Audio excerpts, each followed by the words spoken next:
அலைக்கும் ரஹமத்துல்லாஹி தஆலா பரக்காத்துஹு. கேள்வி பதில் நிகழ்ச்சி சகோதரர் பிஜே அவர்கள் நடத்துகின்ற கேள்வி பதில் நிகழ்ச்சியில் ஒரு கேள்வியை நான் வைக்கிறேன். என் பெயர் அலி அக்பர், காயல்பட்டினம். அதாவது அல்லாஹ் குர்ஆனில் கூறியபடி எத்தனை வக்துக்கள் தொழ வேண்டும் என்று குறிப்பிட்டு சொல்லியிருக்கிறான். இது நீங்கள் சுருக்கமாக சொன்னதுனால சுருக்கமாக சொல்கிறேன். உடனே 5 வேளை தொழுகை நடைபெறுகிறது. அங்கே குர்ஆனில் 3 வேளையை பற்றி தான் கூறியிருப்பதாக தெரிகிறது. அதை பற்றி சகோதரர் அழகாக விளக்கும்படி அன்போடு கேட்டுக்கொள்கிறேன். அஸ்ஸலாமு அலைக்கும் வரஹ்மத்துல்லாஹி வபரகாத்துஹு.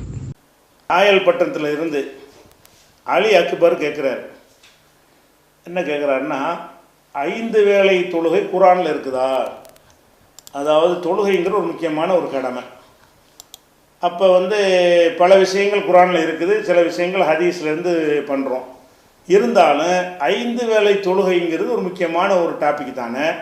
இஸ்லாத்தின் 5 கடமைகள்ங்கிறது நம்மளை விட முஸ்லீம் அல்லாத மக்கள் வழங்கி வச்சுருக்கிறாங்க. அப்போ அந்த மாதிரி 5 கடமையாக இருக்கக்கூடிய ஒன்றில் தொழுகை ஒரு கடமை. அந்த தொழுகை 5 வேளை தொழுகை என்பதை பற்றி குர்ஆனில் கிடையாது அப்படின்னு சொல்லி ஒரு சாரார் என்ன செய்கிறாங்க, ஹதீஸை மறுக்கிறதுக்காக வேண்டி குர்ஆனில் இல்லாத காரணத்தினால் 5 வேளை தொழுகை இல்லை என்று ஒரு வாதத்தை கிளப்பி விட்டுருக்குறாங்க. அதன்படி தான் இந்த கேள்வியெல்லாம் கேட்கப்படுகிறது. முதல் விஷயம் என்னென்னா, குர்ஆனில் மூடலாக சொல்கிற விஷயத்துக்கு நபிகள் நாயகம் விளக்கமாக சொல்லுவாங்க என்ற ஒரு பதிலுக்குள்ளே அது அடங்கிடும். இருந்தாலும் இந்த 5 வேளை தொழுகை குர்ஆனில் இருக்குதா அப்படின்னு பார்த்தீங்கன்னா அப்படி இருக்கவும் செய்கிறது. அதாவது ஒரு சூரத்து நூறுங்கிற அத்தியாயத்தில் அல்லாஹ் சொல்லி காட்டுகிறான். அதாவது 2 தொழுகைகளை ஒரு வசனத்தில் அல்லாஹ் சொல்லி காட்டுகிறான். எப்படி சொல்கிறான்னு கேட்டால், நீங்கள் வீட்டில் இருக்கும் பொழுது, பெண்கள் வீட்டில் இருக்கும் பொழுது ஆண்கள் வீட்டுக்குள்ளே நுழைவதற்கு வருவதாக இருந்தால் அவங்க அனுமதி கேட்டுட்டு வரணும் அப்படிங்கிற ஒரு சட்டத்தை அல்லாஹ் சொல்கிறான். அதில் பருவ வயசு அடையாதவர்களாக இருந்தால் கூட 2 சந்தர்ப்பங்களில் அவங்க அனுமதி கேட்கணும். பருவ வயசு அடையாமல் ஒரு நெருக்கமான ஒரு நடுத்தரமான சிறுவர்களாக இருக்காங்கன்னு வைங்க, அவங்க கூட 2 சலாச மர்ராத்தின் 3 சந்தர்ப்பங்களில் அனுமதி கேட்டுவிட்டு உள்ளே வர வேண்டும். அதை சொல்லும் பொழுது அது என்ன 3 சந்தர்ப்பம்? மின் கப்லி சலாத்தில் ஃபஜ்ரு தொழுகைக்கு முன்னால் அது ஒரு சந்தர்ப்பம். வஹீன தலவுன சியாபக்கும் என லஹீரத்தி, நண்பகலிலே உபரி ஆடைகளை களைந்திருப்பீர்களே, அது 2வது சந்தர்ப்பம். 3வது சந்தர்ப்பம் மின்பாதி சலாத்தில் இஷா தொழுகைக்கு பின்னாடி, அதாவது ஃபஜ்ரு தொழுகைக்கு முன்னாடி இஷா தொழுகைக்கு பின்னாடி வீட்டுக்குள்ளே வர்றதா இருந்தால், ஒரு பருவம் அடையாத சிறுவர்களாக இருந்தால் கூட என்ன செய்யணும், ஏன்னா பல மாதிரி குளத்தில் இரவு நேரத்தில் வீட்டில் பெண்கள் இருப்பாங்க, அதை சொல்லிட்டு வரணுன்ற ஒரு விஷயத்தை சொல்லும் பொழுது இந்த வசனத்தில் 2 தொழுகை பேர் வந்துருச்சா? ஃபஜ்ரு தொழுகைன்னு ஒரு தொழுகை இருந்தால் தானே சொல்ல முடியும். மின் கப்லி சலாத்தில் ஃபஜ்ரின்னு வந்துருச்சுல, ஃபஜ்ரு தொழுகைக்கு முன்னால் ஃபஜ்ரு தொழுகையை பற்றி அப்படி ஒரு தொழுகை இருந்திருக்கு என்பதை பற்றி குர்ஆன் பேசுகிறது. அதே வசனத்தில் மின்பாதி சலாத்தில் இஷா தொழுகைக்கு பின்னால் வரும் பொழுது இஷா தொழுகை இருக்குன்னு வந்துடுது. அது ஒரு விஷயமாச்சா. அடுத்து 11வது 2 தொழுகைக்கு ஆதாரங்கள் குர்ஆனில் வந்துருச்சு. எந்த தொழுகை? ஃபஜ்ரும் இஷாவும் வந்துருச்சு. அப்புறம் 11வது சூறாவில் 114வது வசனத்தை எடுத்துக்கிட்டிங்கன்னா அதில் தொழுகை எப்போ போகலாம் தொழுவணும்னு அல்லாஹ் ஒரு டைம் போட்டு சொல்கிறான்.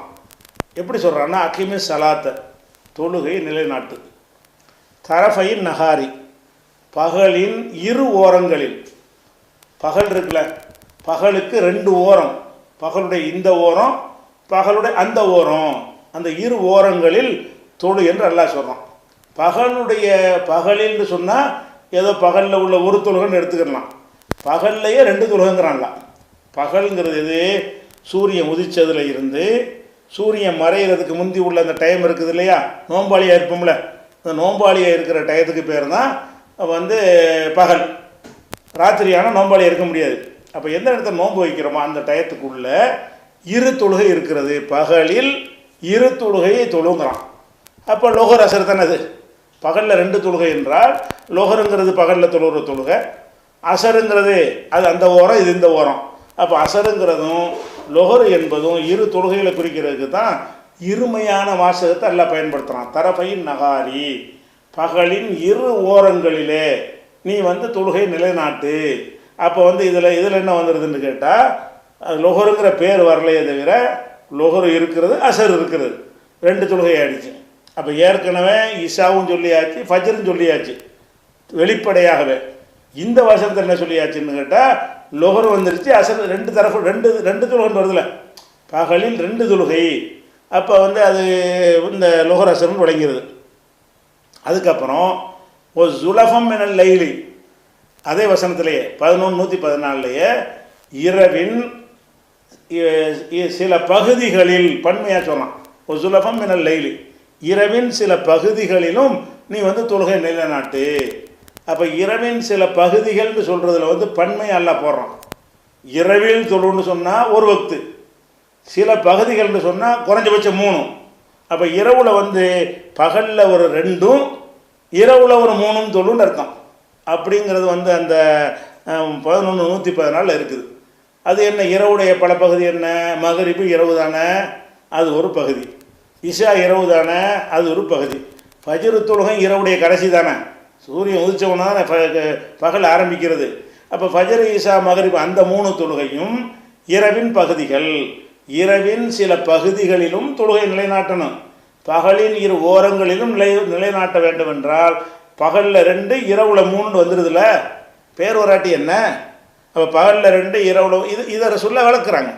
அதுலேயும் சில விஷயம் குர்ஆனிலே விளக்கப்பட்டு வந்து விட்டது. அப்போ இந்த ஒரு ஹதீஸ், இந்த ஒரு வசனத்திலேயே 5 தொழுகை வருதா வரலையா? பகலின் இரு ஓரங்களில் தொழுகை நிலைநாட்டினா 2 தொழுகை கடமை. இரவின் சில பகுதிகள், சில பகுதிகள்னால் குறைஞ்சது 3, 2 கிடையாது, 1 கிடையாது, பன்மை 3. என்ன, மகரிபு என்பதும் இரவுடைய ஒரு பகுதி தான், இஷாங்கிறது இரவுடைய ஒரு பகுதி தான், ஃபஜ்ரு என்பதும் இரவுடைய ஒரு பகுதி தான். அது 3 பன்மையாக சொன்னதுனால இரவில் 3, பகல் 2 தொழுங்கிறான்ல. இதுக்கு மேலே என்ன வேணும் உங்களுக்கு? 5 வேளைக்கு ஆதாரம். அதை இரவில் 3, பகலில் 2, 5 வேளை வந்துடுச்சு. அதே மாதிரி இதுவே போதுமான ஆதாரம் தான். அதுக்கடுத்து என்னன்னு கேட்டால், இஸ்ரா 17வது சூறாவில் 78வது வசனத்தில் அகிமி சலாத்த, தொழுகையை நீ நிலைநாட்டு, லி துலூக்கி ஷம்சி, சூரியன் சாய்ந்ததிலிருந்து. சூரியன் எப்போ சாயும்? லொஹரு, உச்சிலேருந்து சாகிறது. அப்போ லொஹரு தொழுகையை பற்றி பச்சையாவா எல்லாம் சொல்கிறான். சூரியன் சாய்ஞ்சதுலேருந்து நீ தொழுவு. அப்புறம் இலா கசக்கில் லைலி, அப்போ இரவு இருள் சூழும் வரைக்கும், இருள் சூழ்கிற வரைக்கும் நீ தொழுகுண்டு எல்லாம் சொல்கிறான். அது மகரிப்பு, அப்போ தான் இருள் சூழ்கிற நேரம். அப்புறம் குர்ஆனில் ஃபஜ்ரி, ஃபஜ்ருடைய குர்ஆன், ஃபஜ்ரில் ஓதக்கூடிய குர்ஆன்ங்கிறது தொழுகை தான் குறிக்கிறது. அப்போ இந்த ஒரு வசனத்தில் என்ன சொல்லப்படுதுன்னா, லொஹரு, மகரிபு, ஃபஜரை பற்றி சொல்லப்படுகிற காட்சியை பார்க்குறோம். இது எல்லாமே தொழுகைன்னு சொல்லியே வருது, தொழுகை நிலைநாட்டு இப்படிங்கிற வருது. இது தெளிவான வாசகங்களை கொண்டு சொல்லப்பட்டிருக்குது. அதனால் தொழுகை 5 இல்லை குர்ஆனில் கிடையாதுன்னு சொன்னாங்கன்னா அது குர்ஆனை புரியாமல் சொல்கிறாங்க.